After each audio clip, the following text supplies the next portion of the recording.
Parliament ఎన్నికల్లో తెలంగాణ పాట పాడనున్న గులాబీ పార్టీ మళ్ళోసారి తెలంగాణ సెంటిమెంట్ వాడుకొని పరోక్షంగా కాషాయానికి మద్దతు తెలిపే ప్రయత్నాలు.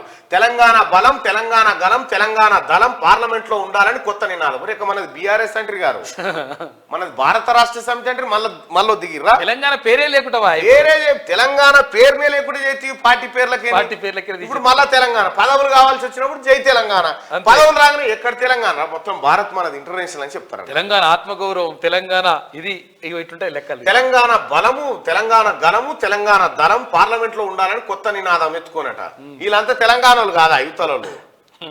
ఏం బలం ఉంటుందా కేసీఆర్? నువ్వు పార్లమెంట్ పోయొచ్చినావు, ప్రజల్లో సింపతి పొందాలని చూస్తున్నారు. కేసీఆర్ ను ఓడగొట్టినందుకు తెలంగాణ ప్రజలు బాధపడుతున్నారని కొత్త డ్రామాకు శ్రీకారం చుడుతున్నారు.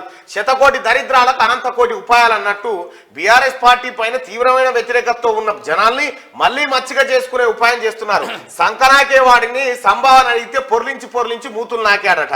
మళ్ళోసారి ప్రజల్ని ఓట్లయితే అందరి పనులకు అరువులు దాచినట్లు అవుతుంది. అయ్యవారు ఏం చేస్తున్నారంటే చేసిన తప్పులు సరిదిద్దుకుంటున్నారు అన్నట్టు బీఆర్ఎస్ పార్టీలకు శ్వాస ఉండే వరకు అధికారం మీద ఆశ ఉండేటట్టు కొడుతున్నది అని చెప్పి పెద్దపల్లి రాజన్న పెద్దగా రాసుకొచ్చిన మ్యాటర్. అయితే విషయం ఏంటంటే కేటీఆర్, కేసీఆర్, హరీష్ రావు మీ పని అయిపోయింది.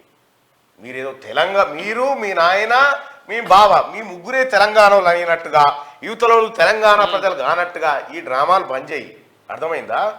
తెలంగాణలో ఈ కేవలం నెల రోజుల్లోనే కాంగ్రెస్ పార్టీ పైన ప్రజల్లో విశ్వాసం పెరిగింది.